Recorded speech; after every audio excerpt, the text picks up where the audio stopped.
All right. Good afternoon. Good evening, everyone. Good to see all of you here. Hi, Elsie. Right. Okay. So let's get started. Welcome back to our health coaching program brought to you by LiCo. So today we are week 5. We are on module 5 already, right? So let me share with you my slides. Right. So today we're going to talk about weight management methods. Okay. And the next title will be Being Underweight or Overweight is the main cause of many chronic disease. So we are not just talking about overweight, although we know that most people, or in fact in Singapore, more than 50% of the people are overweight or obese. There are still people who are underweight that also needs to be taken care of as well, right? So today we're just going to talk about weight. But is it just weight, right? That is the question. Okay, so let's get started. We have a long agenda today, so I'm just not gonna delay any further. We just go right into it. We're gonna talk about what's the ultimate aim of human life. Wow, this is not a philosophical class, right? This is a right. This is the nutrition class. So we're gonna talk about underweight versus overweight risk. What is the best way to determine who is underweight and who is overweight, right? We're talking about macro synthesis and utilization pathways. How do we manage our weight or fat? And what is next for you? So hopefully by the end of today, all of us will have something to take away with, not just knowledge, but some action point that we can all practice together. That's the whole aim of enrolling in our health coach program, isn't it? We want to learn and at the same time, we want to change. Okay, so let's come to the first questions of the day. What is the ultimate aim of human life? Wow, Chim. Okay.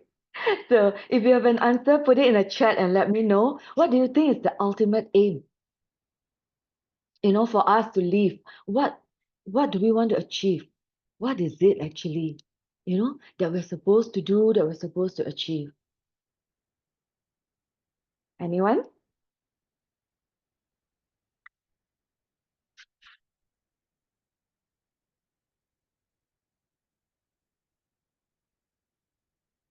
Huh?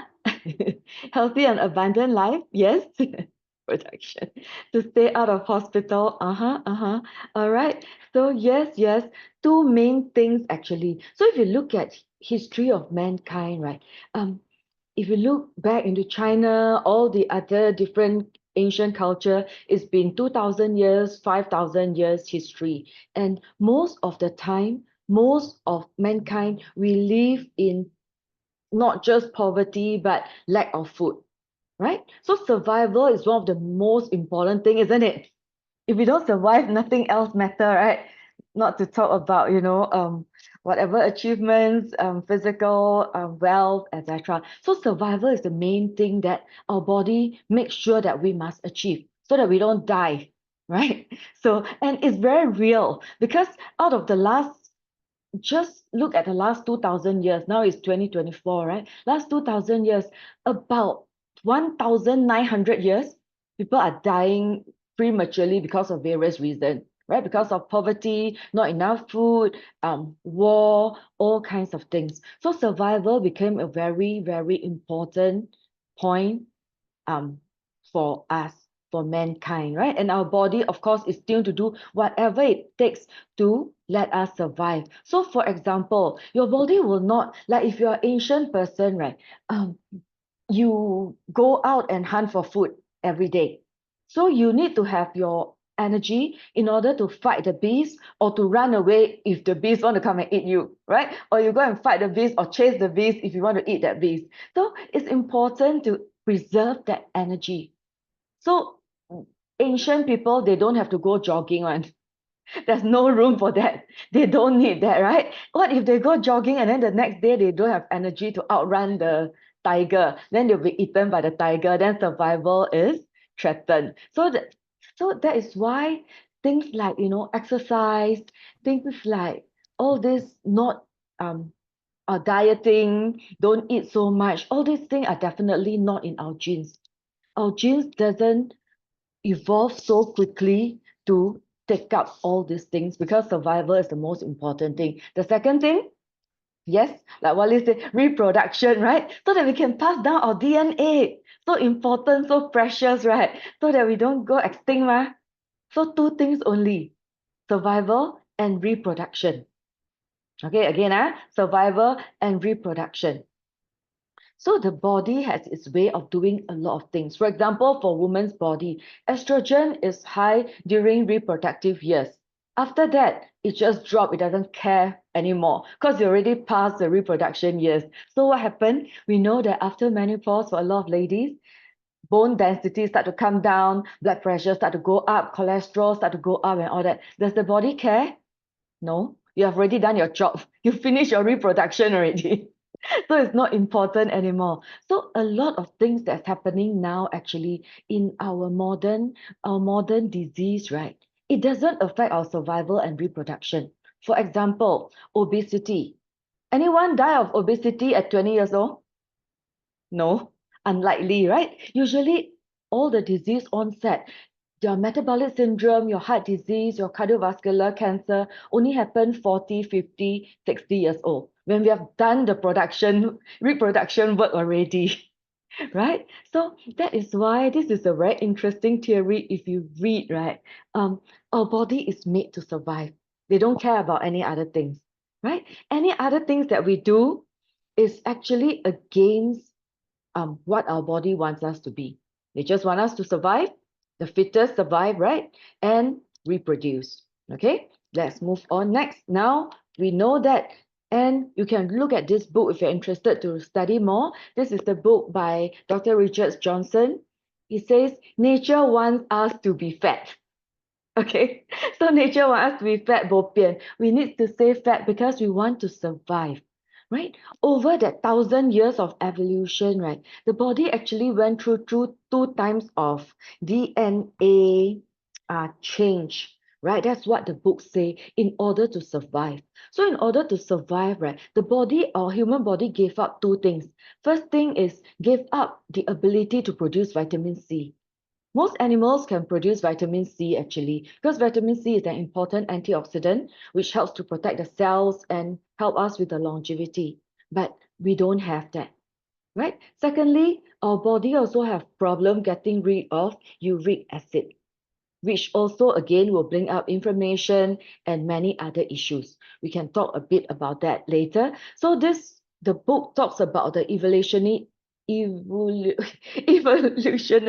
adaptation for the body to survive.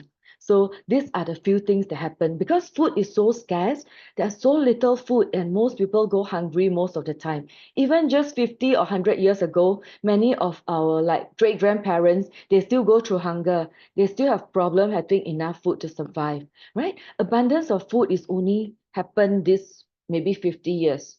Our body definitely have not evolved to adapt to this. Our body is still afraid of not enough food and store fats, right? Our body is made to store fats. Why store fats? Because fats is very efficient energy reserves.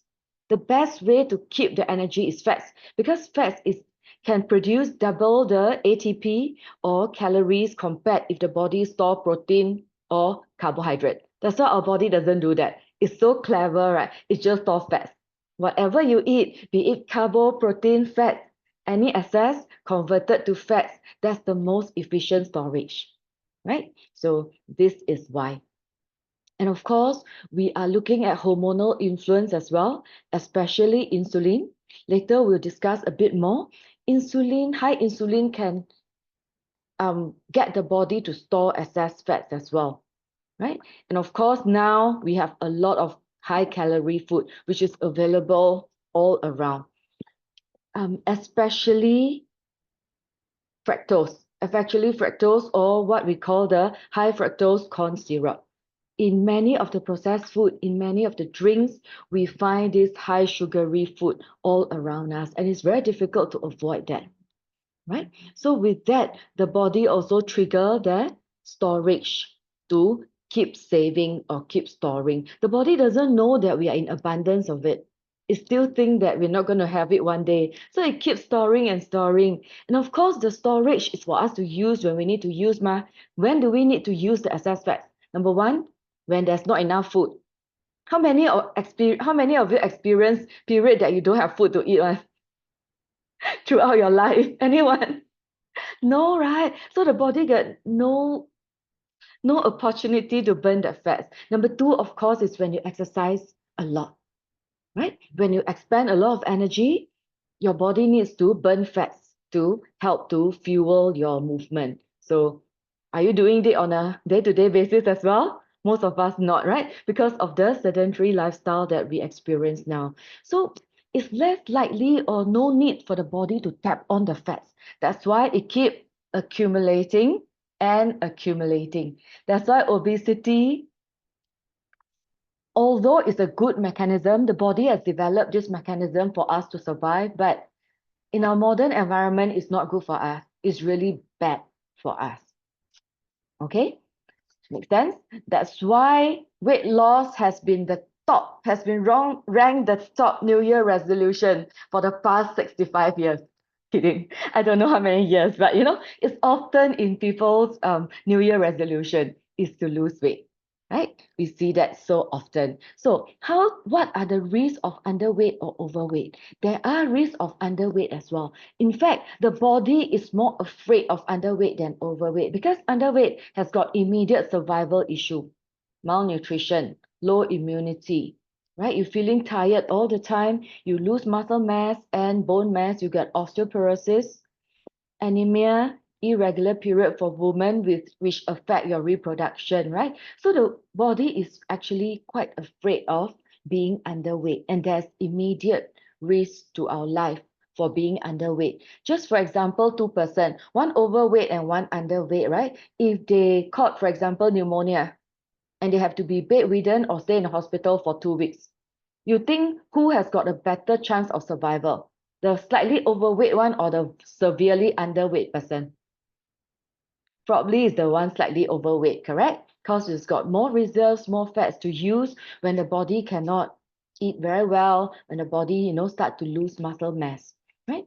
So that is a danger of underweight. So if any one of us here who are underweight, we want to work on it to bring our weight to normal so that we have a bit more reserves, okay, to protect ourselves. But more importantly, more than 50% of people here are actually, not here lah, in Singapore are actually overweight or obese. And it can cause over 200 medical problems, including heart failure, cancer, etc. So this is just a recent article in the Straits Times. Later we can share this in the chat so that you can also have a read. Right? Experts says the easier way to lose weight is to eat less. Who doesn't know that? Right? Stress the need for physical activity. Okay, so this is what it says. But what it says is that it talks about how actually fats accumulate in our body and how it affects us. Okay, we'll touch on this in a bit. Right, and if you look at this book, this is one of my favorite books so far on health and longevity. It's called Outlive by Dr. Peter Attia. He talks about the 4 horsemen that actually affect our health span, namely cardiovascular disease, cancer, neurodegenerative disease, and metabolic syndrome. So if you look at all the 4, for example, cardiovascular disease, one of the risk factor is unhealthy diet, lack of physical activity leads to obesity. So obesity is the underlying factor. The other one, cancer, again, chronic infection, dietary choices, obesity.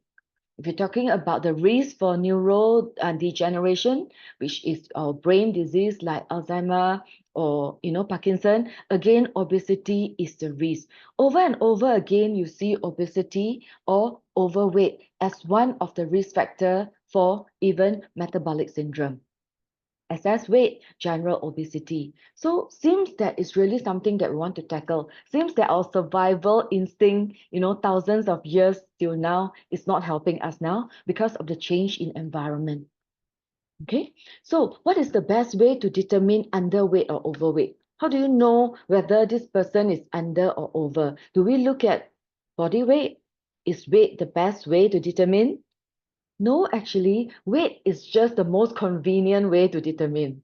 So why do, once upon a time till now, we always go on a weighing scale to look at our weight and trying to derive whether we are healthy or not. It's not because it's the best measure, it's just because it's the easiest measure and it's widely available, cheaply available, right? So imagine 20 years ago or 30 years ago, how to measure visceral fat, how to measure your body fats, right? So weight is a better way to measure your health compared to, for example, age, right? That's why we use weight. So below 18.5 for Asian is considered underweight.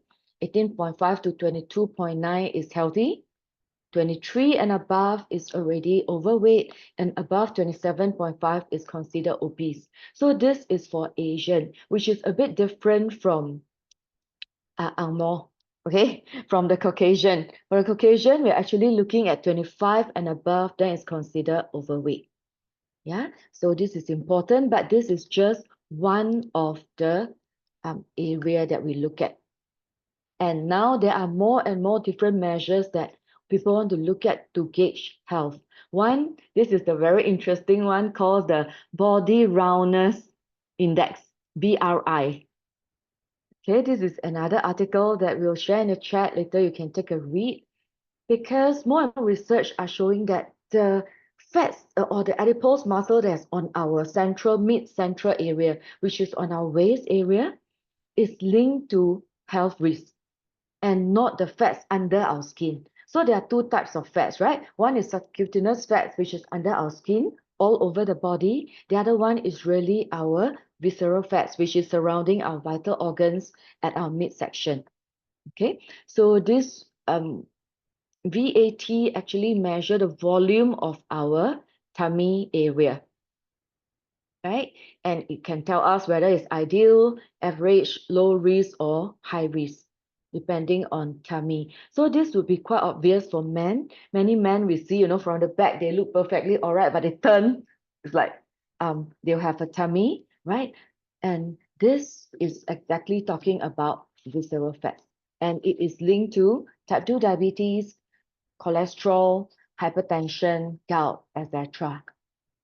Okay, so this is one way. But for us, the easier way for us to estimate, of course, is using our in-body. There are two things that we look at. Number one is percentage of body fats.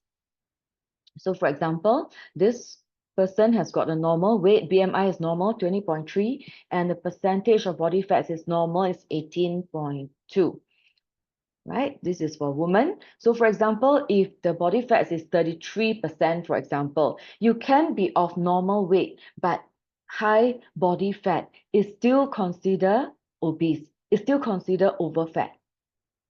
Right? Overfat has got the same risk as overweight. So that's why lately we don't really look at weight anymore. As long as it's within the range, 18.5 to 23, we consider okay. But the next thing to look at is really the body fat. Okay, so we know that men and women have different numbers. You check your in-body 770. For lady, best is 21 to 24%, which is fitness. Average 25 to 30 is still considered okay, average. All right, we want to keep it below 24, that's the best. And for men, fitness is always at the lower teens, 14 to 17 for men. Okay, average you can go up to 24, but anything more than that is already obese. Because guys, because of their build, they tend to have more muscle mass and lesser room for fats. And they shouldn't have so much fats as well. Because, yeah, they don't need to carry the baby, right? Reproduction and all that. So the makeup of men and women is a bit different. Percentage is also a bit different. Of course, the next one that's very important is our visceral fat. So visceral fat area, if you look at your in-body report, this is the chart. And it already gives you the range. This is the standard range that we should be in. And anything below 100% based on your age is considered safe. Like this 55.7% for a 40 plus years old is good. But this for a 50-year-old, this one is above 100 already. It's 127, which is considered over. Right? So if you look at the range, it's already going this way, telling us that as we age, our visceral fats will go up. This is a natural progression. If we don't do anything, even if we eat the same, exercise the same way, it will still slowly creep up. But what we want to do is to keep within the healthy range so that it doesn't give us a lot of the health risks. Make sense? Okay, so this is how you determine whether this person is over fat or under fat based on total body fat and visceral fats, these two. Okay, then comes to the most interesting part is our macrosynthesis and utilization pathway. So how do we actually make use of the food, right? We need to understand how we actually make use of the food intake before we decide what to eat and what not to eat. Agree? Right? So fat management or weight management is not just about, okay, I don't want to eat any meat. I want to go low carbs. I want to go low fat, or I just go keto, no carbo at all, etc. We want to understand when macros come into our body, how does our body make use of it? Then we can decide what should we eat. What should we eat more? What should we eat less? So we'll be looking at protein, which is a very quick one, carbohydrate utilization, and also fats. These are the three different macros that give us calories. You want to look at how the body look at them. Okay, so when we eat sugary food, when we eat fruits, when we eat sugar stuff, or when we eat carbo, the body will break it down into sugar, into glucose, and glucose will be released um, in our bloodstream, right? So it's like this when we eat. First of all, when we chew, there's already some digestions of the carbo already, right? The bigger molecule will be shortened to the smaller molecule because our saliva will have some enzyme already to break down the carbohydrate. That's why if you eat rice, after you chew for a while, you might feel that it's a bit sweetness. You might taste a bit of sweetness, right? Then it goes into our stomach, and the second part of digestion, breakdown and digestion is actually in the small intestine, right? Small intestine has got a lot of villi. It will absorb all the glucose into the bloodstream. So when bloodstream has got more sugar, pancreas will produce insulin into the bloodstream as well. So insulin will travel together with sugar to go and find cells. Insulin is the key that not open up the cells so that sugar can go in. The cells can make use of the sugar as energy. Okay, makes sense? Simple enough. Insulin and sugar are key and door entering mechanism. Okay, this is how it works. That means the more sugar we eat, the more insulin the body needs to produce. If we eat raw oats, for example, breakfast, it spikes our sugar a bit because it's actually complex carbo. So the insulin production follow up as well. But if you eat white rice, you will go up a bit more because it releases the sugar faster into our bloodstream. If you drink fruit juice, you see the big curve here, insulin will have to follow and sweetened beverage as well, like this. You will see the blood sugar keep going up and down. Pancreas keeps having to work to produce insulin. Okay, it has to work harder and harder if you keep feeding yourself with sugar throughout the day, right? Makes sense? And excess fats. There will be fats that with insulin can get into the cells, but there will be excess fats that the cells don't need actually, because these are just excess energy that the body cannot make use of. The body will convert it into fat and store as fat. Sugar is stored as fats, right? The body doesn't store much sugar except for in the liver and in our muscles. So some sugar are stored in the liver. Is about maybe 80 to 100 grams, right? Stored in the liver is to maintain our blood glucose. In case like for the whole night you don't eat, right? For 8 hours, 10 hours, it will be converted into sugar going into our bloodstream to maintain our blood sugar level. That is in the liver. A bit, 3 to 500 grams of sugar is also stored in our muscles. Muscles, all the muscles also, but that's mainly for use of physical activity. In case the car suddenly come very near to you, you need to run or you need to siam, right? So you need that sudden spurge of energy that is from your muscles itself. So muscles also store some sugar, muscle and liver only. Other than that, everything will be converted into fat, and it will store in these two areas, under the skin or surrounding the organs or the muscles. Okay, technically, all the fat should be stored in our fat cells under the skin. but we can eat so much that it will spill all over. For example, if you have a basin and the water keep coming in, and by right it should be drained off lah. That means we eat sugar, we should be make use of it. Then the basin should always maintain about this much. That is the homeostasis that our blood is trying to maintain about the same sugar level, constant sugar level. But we eat a lot more than we can consume, right? Cannot make use of so much, but we keep eating and keep eating. So what happened to that basin? Keep filling with a lot of water, but it cannot get out. What happened? It will overflow. Once it overflow, it will be all over the place. Imagine if your, I'm not sure if it happened to you before, if your toilet things start to, choke, cannot go through, and then all the water start to spill over, what will happen? What kind of damage is going to do to the house? This is the same thing that's going to happen in the body. The fats will just go everywhere, wherever that it can be, it will just stay there and it can cause a lot of issues. Okay, so for some people who even look thin, they may have excess fats in their internal organs. That's what we call the thin outside, the fat inside people, TOFI. And it can cause a lot of inflammation as well. So maybe this point is good to talk about. Okay, let me not talk about this protein synthesis first. I want fat. Okay, never mind. All right, sorry. So this one. So we'll talk about fats. We know that there are two types of fat cells already, subcutaneous and visceral. We'll talk more about it later. All right. So this is sugar. Done. Sugar get into the bloodstream. If used good, use as energy. If not, keep it in the liver, keep it in the muscles, or convert into fat and keep. Done. Protein. Protein is also absorbed into the intestine, of course, but all is actually transport to liver. Liver decide where to put the protein. Okay, protein is not the best energy source. It doesn't use as energy.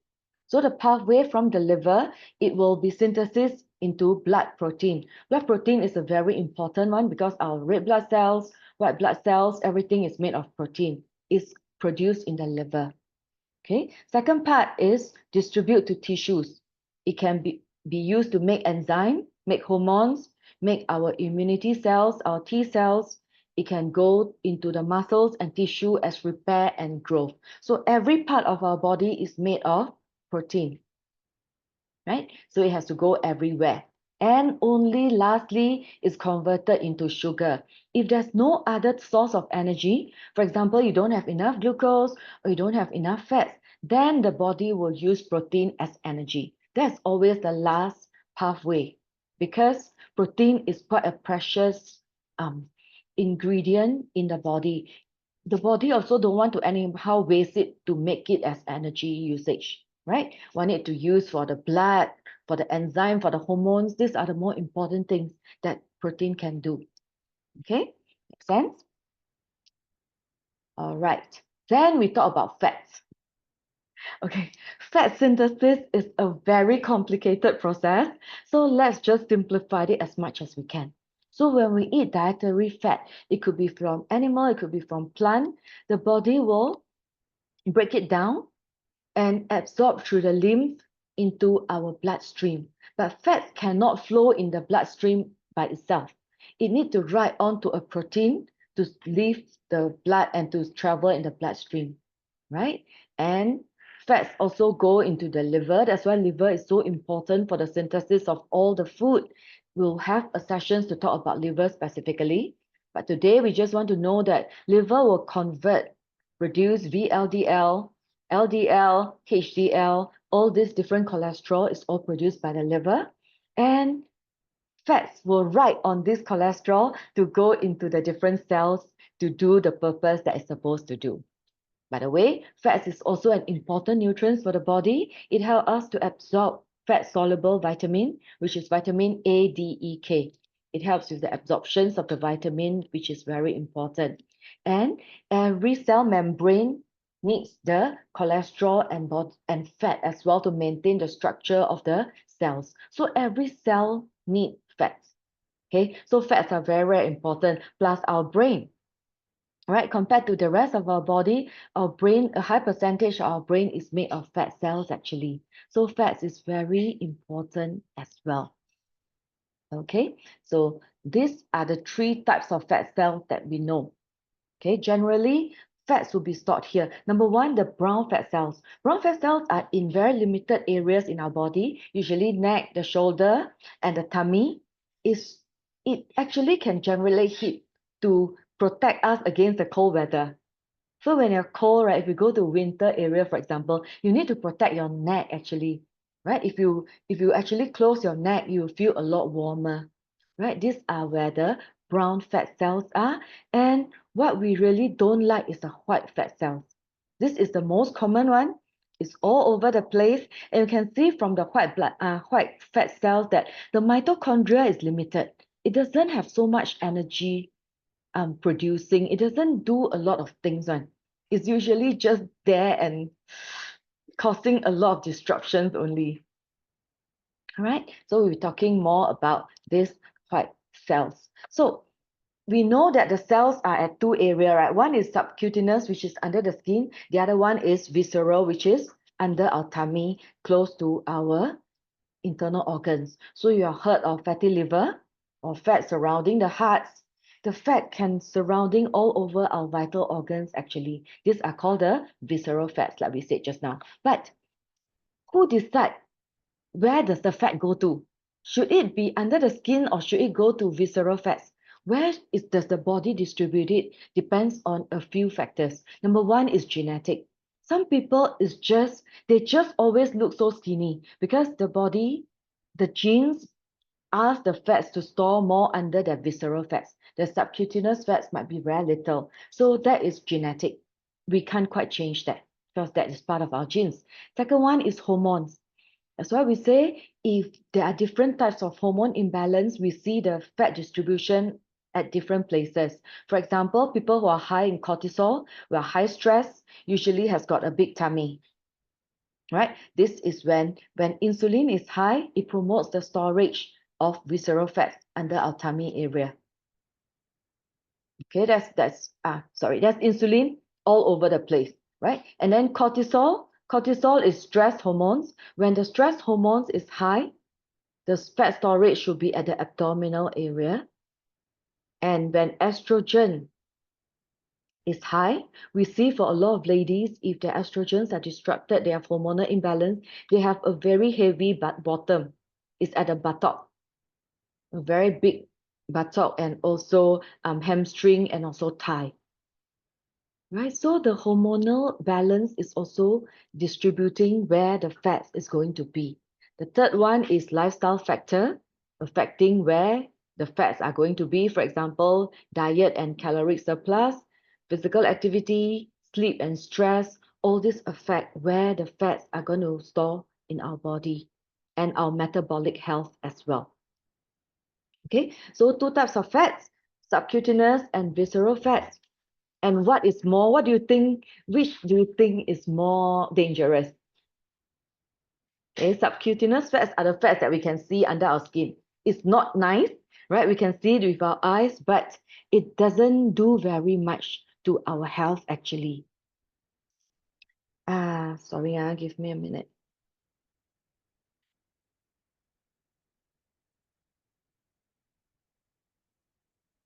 Yeah. Okay, it doesn't do so much with our health. But if the fats are in our visceral area, it is more metabolically active.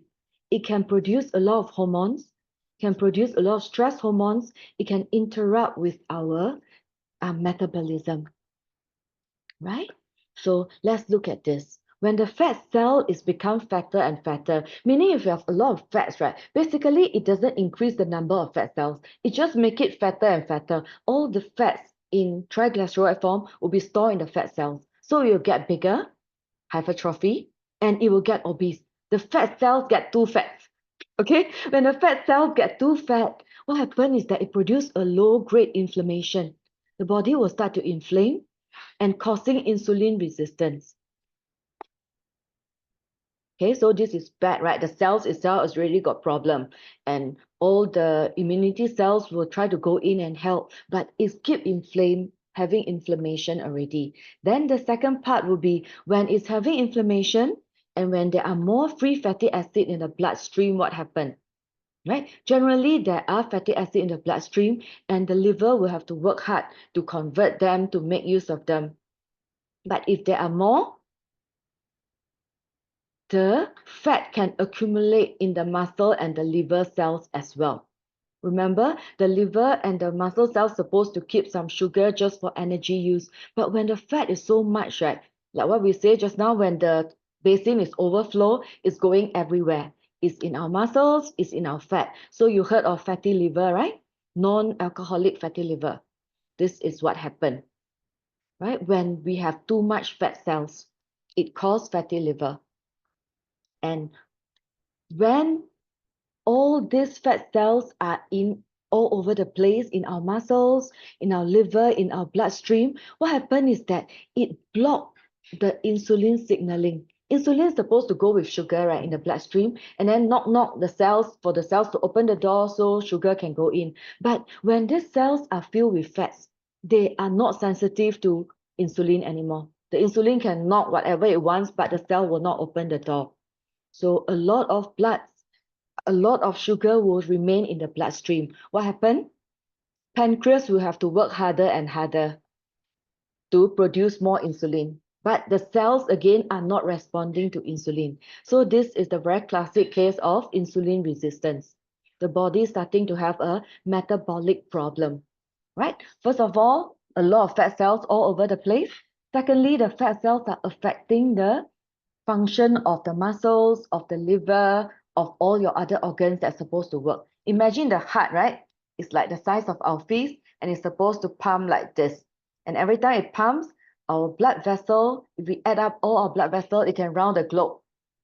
It's so much energy that the heart needs to pump for the blood to pump throughout our body. Every cells are connected with the blood vessel, right? So imagine the fats are surrounding the heart. How? Does the function get affected or not? Yes, it will definitely get affected. So that is the issue, right? And not to mention, when there are a lot of fat in the bloodstream, it affects the signaling of the insulin, and the cells, all the cells get less sensitive to insulin. And that's where insulin resistance start to happen, blood sugar start to go up, and we start to feel tired. That's why some friends tell me they feel very tired after they eat. They almost always, he almost always like want to take a nap after every meal. This is not normal. This is not a good thing, right? That's because the blood sugar is very high in the blood, right? And yet the cells are not getting enough food. Okay, so this is the start of metabolic syndrome, and it's linked to, usually it start with either non-alcoholic fatty liver, right? Or blood lipid, high cholesterol, LDL, triglyceride, insulin resistance, which leads to type 2 diabetes. And with such a thick and difficult to flow blood all over our body, when the whole body is soaked in sugar water, just imagine whatever you take, you soak in sugar water, what happened, right? It can cause dementia because the nutrients cannot get to our brain properly. It can cause heart disease, hypertension, the heart have to pump harder and harder, cancer because all the cells are affected, and PCOS, and so on and so forth. So this is metabolic syndrome. Okay, so once upon a time, our body actually needs all this mechanism to help us. We need to store fats properly, we need to conserve energy and all that. But now, because of environment has changed, right? How should we do? What shall we do now? Does it mean that nature wants us to be fat? We just stay fat and that's it? Or do you want to do something about it? Right? Because we know that all this metabolic syndrome only happen after 30 years old, after 40 years old. Your body think that you survived enough, you have reproduced good enough already. So the rest is us, okay? We cannot leave it to nature to help us, right? We need to really put in effort to take care of ourselves now. So what are the weight or fat management method? If your body fats for ladies is above 30%, you need to do this together with me. For men, if your body fats is over 20% actually, you need to do this together with me. All right, so let's look at this. any weight or fat management method, there are only 3 ways of doing it. 3 ways only. You must do any of this. One, calorie restriction. Make sense? You eat less calorie regardless of what food you take. Number two, food type restriction. So some people will say, I want to do low fat, low carbs, vegan, keto, whatever. You select certain food or you don't eat certain food with the aim to lose weight or lose fat, right? So there's keto, paleo, vegan, whatever you name it, or time restricted. Time restricted is easy to understand. Intermittent fasting. I do 16-8. I only eat for 8 hours and I fast for 16 hours. So if you are overfed, you must do one of this. You must control either your calorie, food type, or time restriction. There's no other way, right? We cannot just, do whatever we want and still expect to lose fat. Especially if you look at the mechanism just now, the body is such a complex chemical mechanisms and is set for us to store fats. So we really need to do what we can to tell the body that you don't need to store so much fats. We want to take away all the fats, switch, right? So that it can bring down our fat storage. It can start to burn fats instead and bring up our metabolism. Make sense? So how do we do that? So this is a strategy that I want to share with you. There are 6 steps here that we'll be discussing. And let's see if you could put this in our daily practice one by one. Number 1 is to increase metabolism. Have you said this before? Aya, old age already, our metabolism actually came down, right? This is a very common thing that a lot of people say. But is it true? Let's look at how much energy do we expend every day. TDEE is your total daily energy expenditure. It's how much energy we can burn every day, and it based on these 4 things determine how much energy we burn. Number 1 is our basal metabolic rate. Basal metabolic rate 60 to 70% every day just by sitting straight. Just by lying down, just by breathing, digesting food, you already burn 60 to 70% of the total energy. Then the next one is non-exercise activity thermogenesis, meaning this is not your exercise, but you are just moving. For example, walk to the toilet, eat, move your hand, writing, play games, fingers, right? These are all the non-exercise activity, which account for 10 to 15% of your total calorie. TEF, thermal effect of food, account for about 10% of your calorie burn. I'll share with you what is TEF later. And exercise can expand additional 10 to 20%. This is just an average. So if you think that someone who tell you that I just want to exercise, and as long as exercise, I can eat as much as I want, does it make sense if you look at this, right? If you really want to lose fat or lose weight, we know that we want to expend more energy. Is it really exercise that's the most important thing? Or is it here, the 60 to 70% is the bulk of it that we really want to target? Right?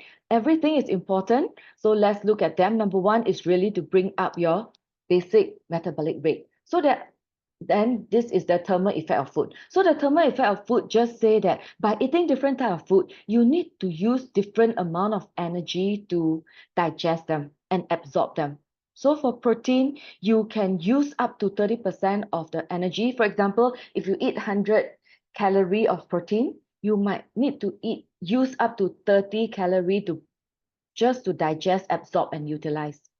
Carbohydrate, you only need 10%. Fats, easiest, only 5%.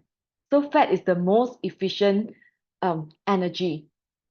You use very little energy to make use of it, and you can retain 95% of it, right? So just by looking at this, we know that even for carbohydrate, processed carbs, for example, white rice and brown rice. You take the same bowl of white rice and brown rice, same 200 calorie, but you will spend more energy digesting the brown rice compared to the white rice because it is not processed. It takes longer, it's more fibrous. It takes longer for the body to digest, to absorb, and to utilize. Make sense? Okay, so when you look at food next time, right, it's not just 200 versus 200 calorie. 200 calorie of protein, you absorb lesser compared to 200 calorie of fat because of this thermal effect of food. Okay, so you might want to take that into consideration as well. And then, of course, the most important thing is we want to increase our basal metabolic rate. There are a few things that we can do. Number one, it is to eat at least your BMR. Do not under eat. So the minute we keep eating less, some people say that, I just want to take 800 calorie, 500 calorie a day so that I can lose weight quickly. But the body wants you to survive, remember? Not just want you to be fat, want you to survive. So the body will bring down your basal metabolic rate. When you eat less, you will feel tired. You won't want to move so much, and because of that, you burn less calorie. The body will want it back to its homeostasis, to its equilibrium, right? So at least eat your BMR. In your in-body 770, you can read how much is your BMR. Just eat that. And then drink enough water and green tea. Okay, water helps to bring up our metabolism as well. Can? Okay, and number 3 is sufficient protein every meal. Number 1, you know the thermal effect of food. Eating more protein will already help you to burn more calories to start with and make you eat less of the other food. And of course, protein is also important to maintain or increase your muscle mass. And higher muscle mass will give you higher basal metabolic rate, basically, because muscle is more metabolically active compared to fat cells. Okay, makes sense. All right, then we have lifting weights. Lifting weights, of course, together with protein, can help to maintain our muscle mass, which can help us to increase our basal metabolic rate. And the fourth one is high intensity workout. You might have heard of this effect. For high intensity workout, HIIT, why was it so popular once upon a time is because research shows that even after you stop working out, for the next few hours, the body still continue to burn more fats. The metabolic rate is still continue to be high after a high intensity workout. So that is why it's also good for you to do this to increase your basal metabolic rate and improve sleep. Sleep is so important. There was a research done for this group of people. For 5 days, they only sleep 5 hours, right? And then for day 6 and day 7, they start to sleep 7 to 8 hours. So they measure the metabolic rate. Those days that we are deprived of our sleep, the metabolic rate is a lot lower. And once you sleep enough, your metabolism will go up to normal. So it's true that we burn less calorie if we don't sleep enough, right? So having good quality sleep is important to up our basal metabolic rate.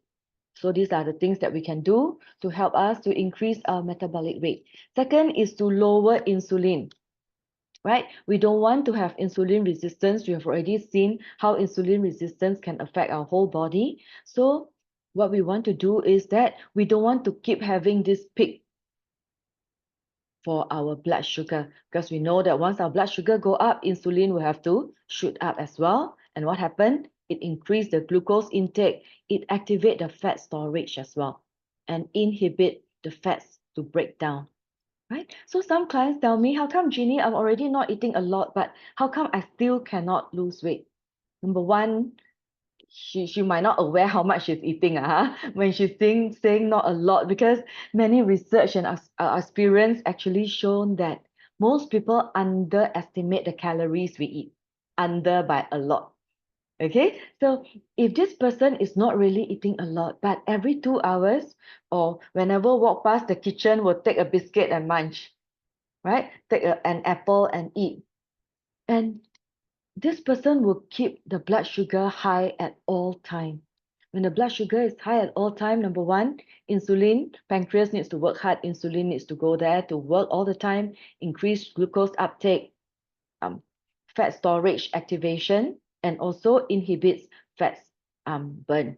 So it doesn't mean that you have to eat a lot throughout the day. As long as you keep eating throughout the day, it's bad enough for this, right? And the problem, so we usually encourage, if you can, just eat your 3 meals, 2 or 3 meals a day, and try not to snacks in between, right? I think Liz also shared at one time, even if you want to eat your dessert, for example, don't eat it as a standalone meal like a 3 or 4 o'clock. You can eat it immediately after your lunch. that is a better way of managing your blood sugar.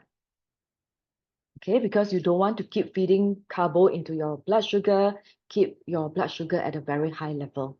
That's the thing. And another thing is because when we are snacking, we usually did it mindlessly. Like for example, you snack when you watch TV. Before you know it, the pack of chips is gone. The pack of chocolate is gone, and we still don't think that we eat a lot because it's just a snack, right? So many friends tell me only 2 pieces of biscuit, right? But it all adds up. It all adds up, right? So that's one. And of course, we want to choose our food as well. Fat, protein will not spike our blood sugar, whereas carbo will spike the blood sugar. So if you die must eat that piece of bread, you can eat it with avocado. Because fats or protein will help to cushion off the blood sugar spike. Right? If you must eat the dessert, have your salad first. Have your big bowl of vegetables and your protein first before you go for your dessert. So that will prevent the blood sugar from shooting so high. And of course, you can also go for a walk or do your zone 2 jog immediately after your dinner for 20 minutes. It can help to bring down your blood sugar quickly as well because the muscles need to utilize it, right? So that it doesn't keep flowing in the blood. Okay, so these are all the things. And we want to limit fructose, high glycemic, and high sodium food. So in this book, Nature Wants You to Be Fat, right? Dr. Johnson also say that on top of sugar, salt also can trigger fat storage, which is very interesting, which is something quite counterintuitive actually. So let's discuss this. Number one, he say we should bring down sugar or sweetened beverages. In fact, we should stop this altogether because the body doesn't perceive it as food at all, right? We can drink a can of Coke, we can drink the fruit juice so easily, and it can spike our blood sugar so quickly, and we don't even feel full. Okay, so the Nutri-Grade is a good thing, really, thanks to Singapore government, right? Introducing the Nutri-Grade so we can start to read the A, B, C, and D, and we avoid the C and D as much as we can. Try to go for kosong, non-sweetened beverage. Try to avoid processed meat and red meat, because that is also linked to high sodium. And high sodium food, what happened to high sodium food is actually help us to the body will produce more fructose if we take more high sodium food. Okay, so we want to limit that as well, and also refined grains, sweets and desserts, trans fats, fruit juice, alcohol. These are the things that we want to avoid. Okay, so that it doesn't shoot up our blood sugar and give us all these other things that we don't want to see. And all right. And then you might also want to incorporate intermittent fasting if it works for you. For example, I have also done intermittent fasting before because I love to snacks. Okay, I used to really eat a lot of snacks, like in out of the kitchen, I will just take a piece of chocolate, etc. But if I know that I'm on intermittent fasting, I know that for that 8 hours or 12 hours, I will not eat at all. So I will just refrain myself from snacking. Right? That's something that you also want to consider if it works well for you. Okay, so this is a research done, 3 groups of people randomized into 3 groups. 25 time restricted, just eat for 8 hours a day. The other one is calorie restriction. And the third one is just control. Just eat the usual diet, whatever they want to eat. Right. So interestingly, you see, research is very fun. Even control group, they also lose weight. Why? That's why we ask you all to join the program. Even if you don't do anything, just that you're in the program, that you know that you're standing your meal, right? You also lose weight. Because you'll become more conscious of your choices, right? You'll be more careful, you are more mindful of what we eat.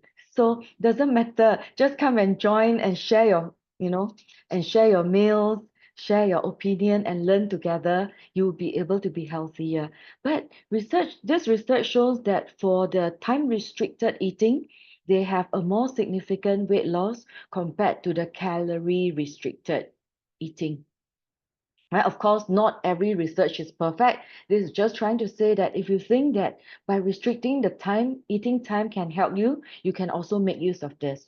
But you only need to do 12 hours on 12 hours off, I think that's good enough. We can explore that in a bit. Okay. And of course, you want to count our calorie as well. We want to do our calorie control. So last week, I hope that you have done your homework, right? From 2 weeks ago, from what Eileen actually shared with us. Understand your favorite food calorie, because we tend to underestimate the calories that we eat, right? So it's important to do that. And we want to create a negative calorie balance or energy balance. We want to expand more than we eat so that we can lose the fats that we don't want. But how much do we need to do? How much deficit do we need to do to lose that fats, right?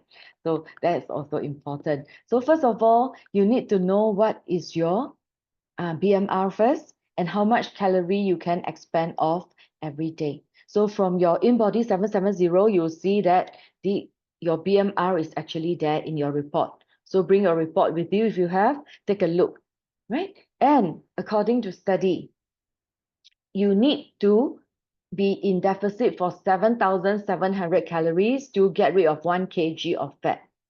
7,700 calories is quite a lot. A plate of nasi lemak is usually 500 to 600 calories. So that we are looking at how many nasi lemak? 10, 12, right? To lose 1 kg. So if you see any of this program that can tell you that, 1 week you can lose 3 kg, 5 kg, is it fat that you're losing? I think it's quite simple. It's quite easy to know that that's not fat. It's usually just the water weight that you're losing, right? So if you want to lose real solid fats, it's 7,700 calories.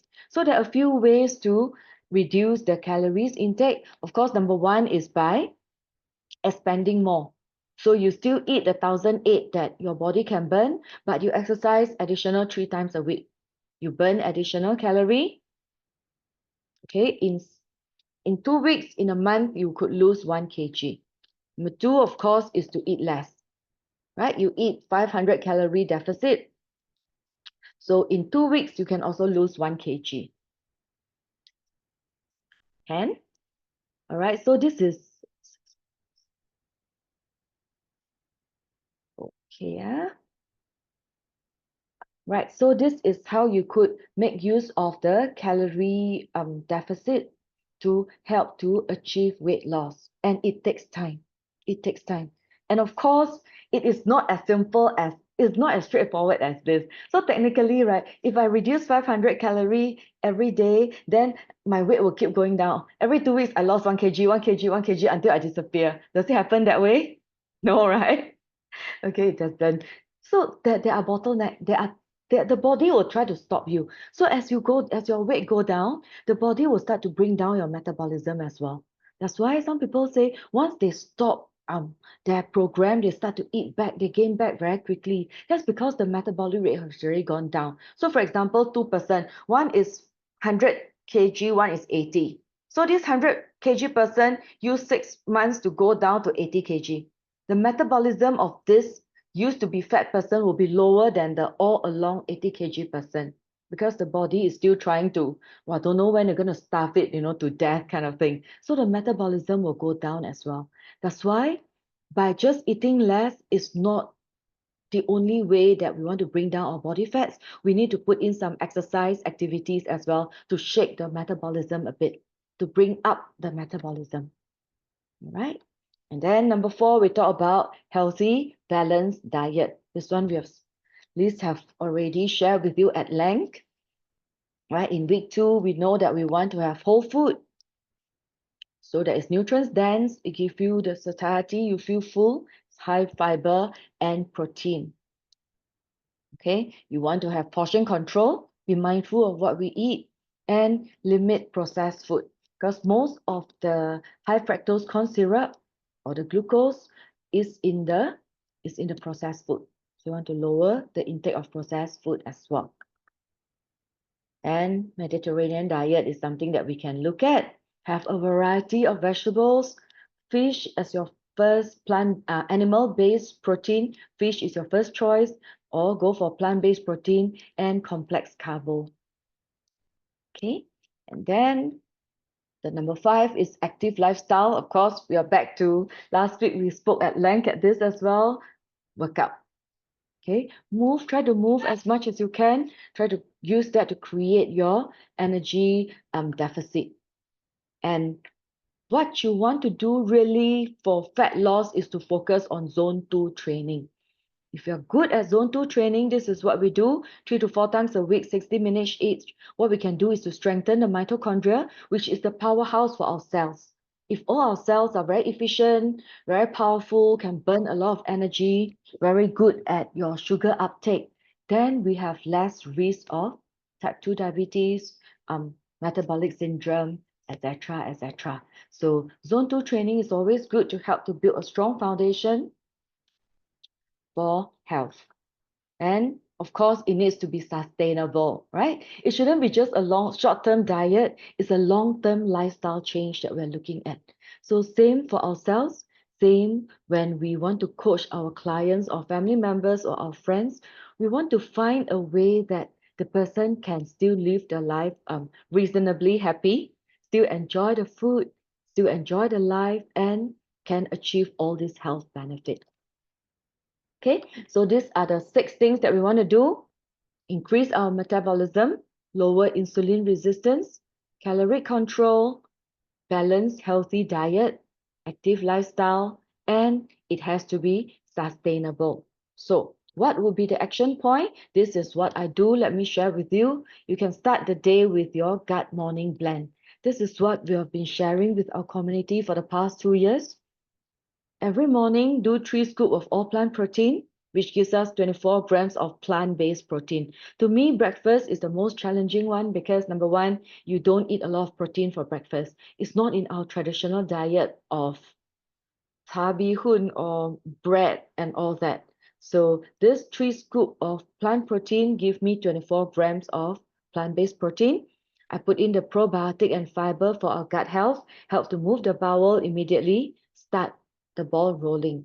And I put in 4 to 6 types of vegetables, which is low carb, low sugar, high fiber, with a lot of vitamins and minerals. And this whole meal is less than 200 calories. By doing this, number 1, it gives you the satiation, you feel full, you don't have to eat properly for the next 3 to 4 hours easily. Right? It starts you with a high protein diet, which starts the machine, your engine working efficiently.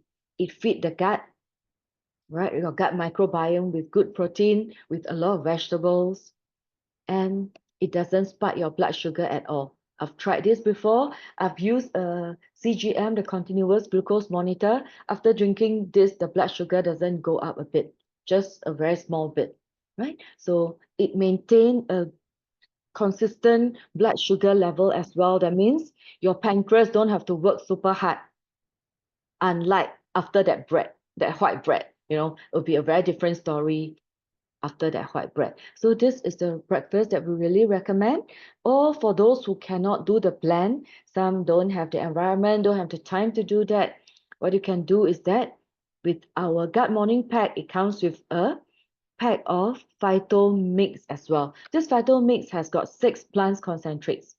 So again, it's also low carb, low sugar, and it's very high in antioxidant. Okay, so the same thing for those who want to have additional protein, who needs more nutrients based on your weight, you might want to add a body key, which gives you 22 vitamins and minerals, 17 grams of protein, good fat, and 5 grams of fiber, and still below 400 calories. So first of all, I think for breakfast, you want to calculate your protein requirement first. How much protein do you need? Like for myself, 50 kg, I always aim times 200. 100 is what I need. 100 gram of protein, or at least if you're 50, your muscle percentage is at 100%, you times 1.5, that's 75 grams. All right, so 25 to 35 grams each meal. If you need more scoops, you can just put in the plant-based protein. Of course, on top of that, if you're still hungry, you can add in 2 eggs as well, which gives you about 160 calories, about 16 gram, 14 to 16 gram of protein and some fats. Okay, so this is breakfast, right? Or plant protein is there. This is the body key. Basically, with a pack of Body Key, it gives you 22 vitamins and minerals, high plant-based protein derived from soy, and a lot of fiber. So if you look at the natural food, right, this pack already give you protein from 3 eggs, or a piece of fish, or a piece of chicken, which is very difficult to consume in the morning. It gives you 370 mg of calcium, and 5 grams of fiber is equivalent to 3 medium apple without skin. You know, it's not easy to eat so much food in the morning, but this pack can give us the convenience to just put it into our breakfast. And this would be the nutrients. As you can see, the 25 vitamins and minerals there. All the vitamins, fat soluble and water soluble vitamins are there. There's also calcium, iron, phosphorus, magnesium, all the essential minerals. So this one pack is very simple. You can even bring it out and have it in the office. Okay, and best thing is that it doesn't have any color, flavor, preservatives, and it's only 200 calories. Okay, the calorie is not high. That will also give us more room to have our lunch and have our dinner. Remember, we want to keep within our calorie intake, right? So this is a convenient way to give us all the nutrients, but with very low calorie. Okay, so that's our Body Key. And for lunch, go for healthy plate. Fill half of your plate with a lot of vegetables, whole grain, and your first source of protein is either plant-based or fish should be your first choice.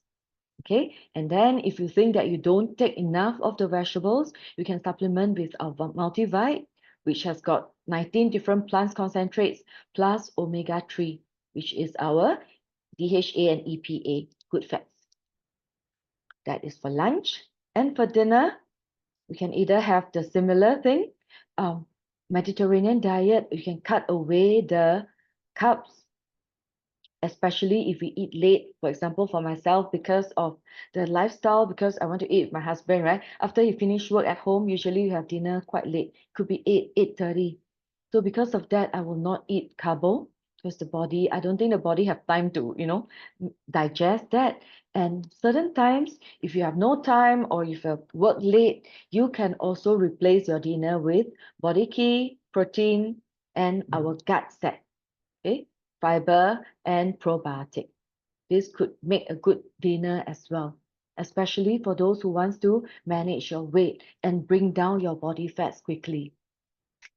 Okay, so this is a good way that you can do. And last but not least, mindful eating is also important. So we still want to enjoy our food reasonably. So when we eat, try to drink a big glass of water before we eat. I think that's really good to keep us half full, to make us not confuse our thirsty as hunger and overeat. So a glass of water first, then don't hurry, take your time to eat. Slowly feel the taste of the food and focus when you're eating the food, right? Try not to watch TV lah, do your work and a lot of things while we're eating. Respect the body, respect the food. Maybe after you chew every mouth, you want to close your eyes and really savor, the taste of the food. Slowly chew, because we know that the full signal from the stomach go to our brain also take about 20 minutes. So if we eat too fast, we tend to overeat before we even know that we are full. Then we realize that, oops, we have overeat, right? Already up to here, here, and or here, right? So that's what we want to avoid. So eat slowly, enjoy the food, have a good mood. And also, after learning this, right, I also like you to have this mindset, not to say that I cannot eat this and I cannot eat that. That doesn't sound, to me, that sounds a bit negative when you tell people, I can't eat this, I can't eat that. It sounds like you're also depriving yourself as well. But with the knowledge, are we able to make that decision to say that I want to eat this, I don't want to eat that? Make that decision for yourself, make that decision for your health. Rather than, I cannot this, that, Liz say I cannot eat. No, no, no, no, no. Right? I know why I don't want to eat this. I don't want to eat this because it's going to spike my blood sugar, It's going to do this, do that to me. So we want to know the cause and effect, and we want to make that decision for ourselves and not to tell ourselves that, oh, this one cannot, that one cannot, right? We don't want, we make wise food choices. So these are some of my favorite. If I eat out, a poke bowl is what I usually go for. I like, or healthier hawker stalls. These are the things that we can do. Cai fan, you can also curate your healthy plate, more vegetables, less rice. And a lot of time, weekdays, my lunch is just my blend actually. I just have my blend as my lunch. I replace one of the meal as my blend as well. So that it gives me more room for my yogurt dessert, for example, and for my treat days. So weekends are usually my treat days because for me, I don't really need to bring down my weight for now. So weekends is usually I enjoy my food. I'll still start with the gut morning. That's never missed for the past many years. We still start with our high protein breakfast, but we have more leeway to enjoy the food that we want. Just look at the sequence, right? Start with fiber first, start with protein first, then go for carbs, right? And we can still enjoy our favorite food. Okay, so these are the few things that we want to do. To summarize today, we want to increase our metabolism. We want to lower our insulin resistance, look at our calorie intake so that it doesn't go way over, have a balanced, healthy diet so that we provide our body with all the vitamins, minerals, nutrients that it needs. Still stay active with our weights workout and also cardio workout. We can do zone 2, it's good, and we want it to be sustainable. Hmm? Are you still seeing my screen? How come it says it's paused? Okay, very strange. Okay, never mind. So what's next for you? If you have a goal, right? If you think that your body fat is still over 30% for female, 25 for male, for example, if you bring down your if you want to bring down your body fats, if you want to increase your muscle mass, join me to do this healthier me or short-term intervention. This is a 60-day gut morning plus either Wellness 45 or Healthier Me, depending on your condition and depending on your health goal. So I encourage you to talk to the coach who you are with. Okay, just set up an appointment. We can just do a one-to-one to understand your condition, your fitness goals, and let's do this 60-day together. This is a short-term intervention. Some of you might only need one to bring your body back to where it's supposed to be. And from day 60 onwards, we want to maintain our healthy weight and healthy fats percentage. So if we are still not where we want to be, not in our ideal weight or body fats or muscle percentage, let's do a 60-day intervention first. That would be more aggressive, that will require a bit more commitment, of course, and work closer together to bring the body to where it's supposed to be. And more importantly, by day 60 onwards, we do a maintenance. We want to have long-term maintenance with our community, still eat healthy, still get supported with the community and learn together. All right, so make appointment with your coach. Talk to us, any one of us. We can do this together in the next 60 days. Right, this is the challenge. Just join the challenge for 60 days, aiming to bring down body fats 2% or build muscle mass by 1% or 1 kg, either one. So as long as you meet either one of your goal, you'll be getting your achievements and your gifts that's worth over $120. Okay, so talk to us if you want to do this together. I think it's a good time to do this before Chinese New Year, right? Okay, to work on our health together. So last but not least, this is the quote that I have today. A decent method, a decent method you follow is better than the perfect method you quit. So we don't want to have, so specific things that you can eat, you cannot eat, you have to do this, and that. But you want to do a baby step. You want to adopt healthy eating habits step by step to move towards the healthy lifestyle diet that we can sustain long term so that we can be in this community together, achieve our health and wellness goals together. All right, so that's all the slides that I have. Let's see if you have any questions, all right?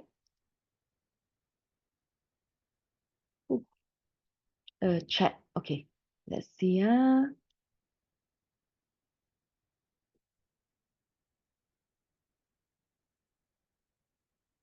Okay, so we'll go 6 more meals a day to increase metabolism.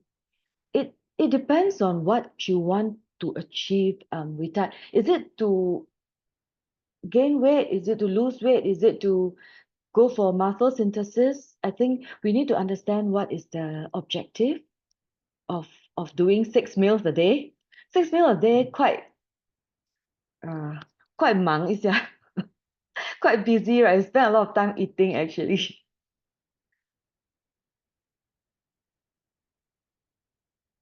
Okay. Oh, do you see my code just now? Or my sharing my slides actually paused, is it?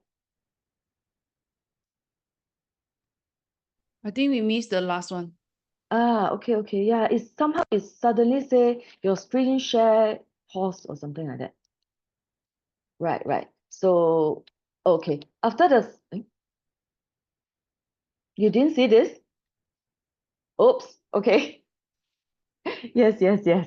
So let me repeat this quickly. Day 1 to 60 is a short-term intervention. Short-term intervention will be doing more aggressively because we want to achieve our target first. So on top of the gut morning, we'll be using more supplements to help you to bring down your body fats, especially as well, right? Which is very important. So we will be using Slimetry. Just now I talked about drinking green tea. So Slimetry is one of our green tea extract that can help to bring up your brown cells to work harder so that it can bring up your basal metabolic rate easily by another 10 to 15%, right? So that's Symmetry, that's our green tea extract.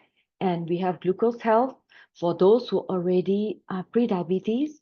Insulin resistance, we use glucose health to actually help us to bring down our blood sugar and also our insulin level. And of course, next week, when we talk about gut health, we'll be talking about the other supplements that we can use as well to help us with our gut and to help with weight management. So 60 days will be more committed, more aggressive. And then after that, after 60 days is even more important. That's for long-term maintenance. I think that's also very important because the last thing we want in weight or fat management is the rebound, the yo-yo effect, right? And we have very good experience.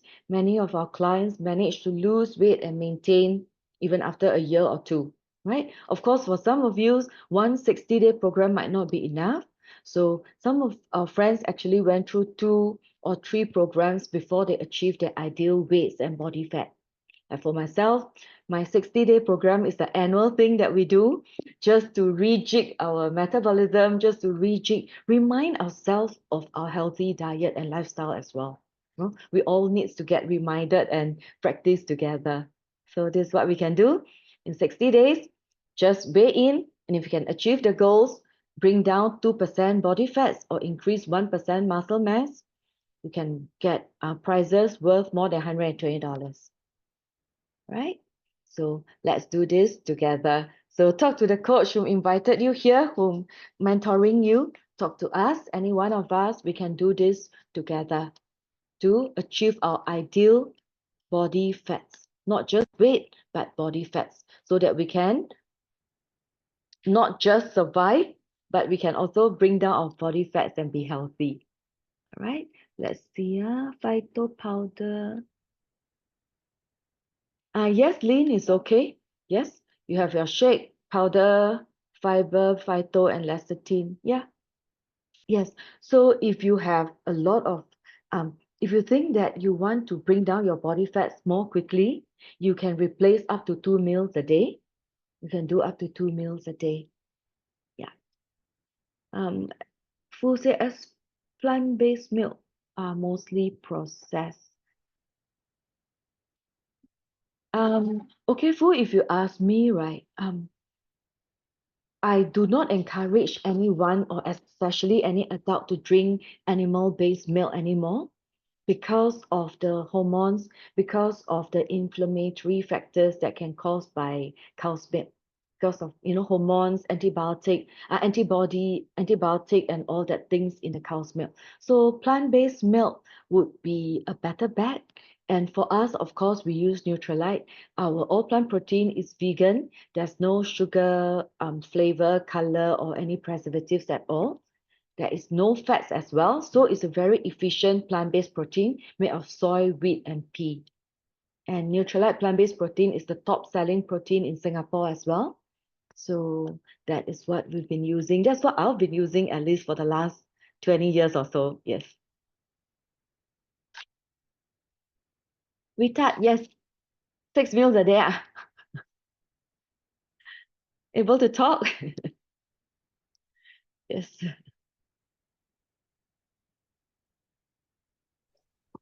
Hello, Queenie. Yes. Hi. Yeah, I just heard of this diet before, Mm-hmm. which some I thought that it will help them to lose weight, but I'm not sure how effective it is. Not really for me, but it's just that it's I think it's a fact that probably I want to hear your thoughts about. First of all, lose weight, there are a few things lah. So if 6 times a day and we can still keep within the calorie, we can still maintain a calorie deficit, I think it's still able to lose weight. It's not a problem. Just that the content of the food is also important. If the 6 meals always contain of carbo, always have carbo in any of the 6 meals, right? Then the blood sugar up, then it would be more difficult actually for the body to lose weight because it will trigger the fat storage once the blood sugar is high, trigger the fat storage and actually block the fat burning. Yeah. So would be better off taking 2 or 3 proper big meals rather than keep eating throughout the day. Mm, That's our take. Yeah. Any other questions?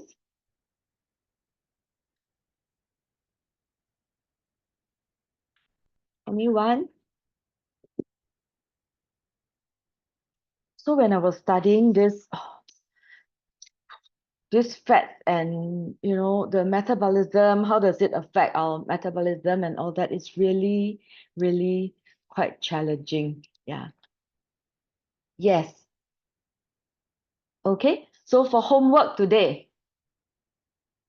Okay, right, so understanding this, why not will just share with me what are the things that you're going to change to help with your fat burning. Okay, so you can share in the chat. I think I encourage every one of you to share in the chat if you can. So these are the things that we shared just now. If you don't have this screenshot, you might just want to take this, right? These are the things that we know we can help with to bring down body fats to maintain our healthy body weight. All right. So you can share 1 or 2, 3 things that you will do to help you with this. How do you increase your metabolism by make sure that you drink, for example, 2 liters of water, take your green tea, drink your green tea, or take our slimmer tree? Or how do you make sure that you lower your, insulin resistance, calorie counting, etc. Please, do you have any other homework that you want for the participant or the rest? No? And of course, if you are in the challenge, if you think that you want to increase your muscle mass by 1 more% or bring down your body fats by 2%, come join me for the next 60 days. We'll walk this journey together and we can do this together. All right? Any questions?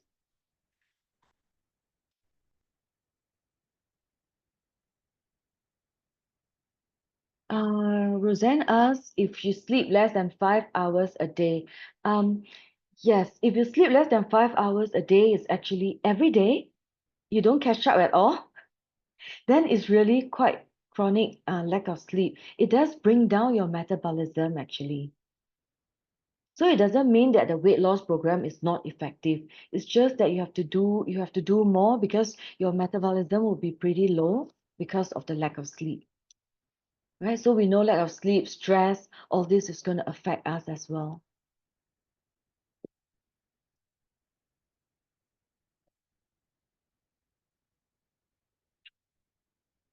Okay. It's also a questions on calcium. Okay, calcium and magnesium.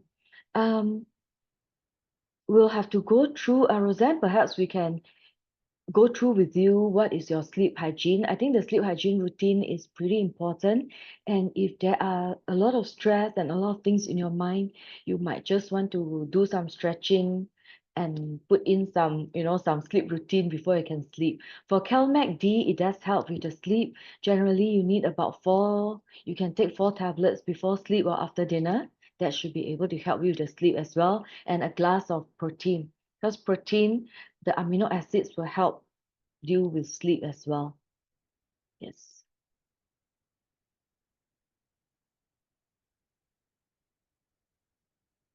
Um, five. Any other questions? Okay. So how about those with high in fat, underweight, and low in muscles? Okay. Have you seen any friends like that before? Uh, yes. So how do they do it, right? If they're already underweight and low in muscle mass, but they are still high in fat. So we really have to take care of, make sure that the protein is sufficient, right? Underweight should not go below calorie deficit already, because generally for those overweight, we can go calorie deficit 300 to 500 a day in order to go into a net calorie deficit. But if the person is already underweight, for example, BMI is already below 18.5, right? So we shouldn't lower the intake, but instead, if the person is high in fat, need to really increase the protein intake by at least 2 gram per kg of the ideal body weight, not just the current weight, but the ideal body weight. If the ideal body weight is 50, then take 2 gram times 50, which is 100 grams of protein, which is important. And you will need more strength training in order to build up the muscle mass. Because taking in protein is one thing. The other thing that we need to build muscle mass is really strength workout. So you got to put in strength workout as well. So for a person like that, just by increasing the muscles percentage, the body fats can go down as well. Okay, we'll be able to bring down the fats percentage. Yep. 5 hours of sleep, but it's deep sleep. Um, yeah, Florence say 5 hours only, but it's deep sleep. Of course, it would be better if you wake up and feel rested.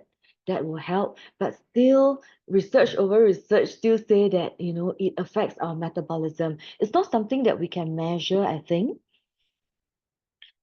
Right? But it would be something that you also want to work on to slowly increase, like put in another half an hour into your sleep to try to make up for it.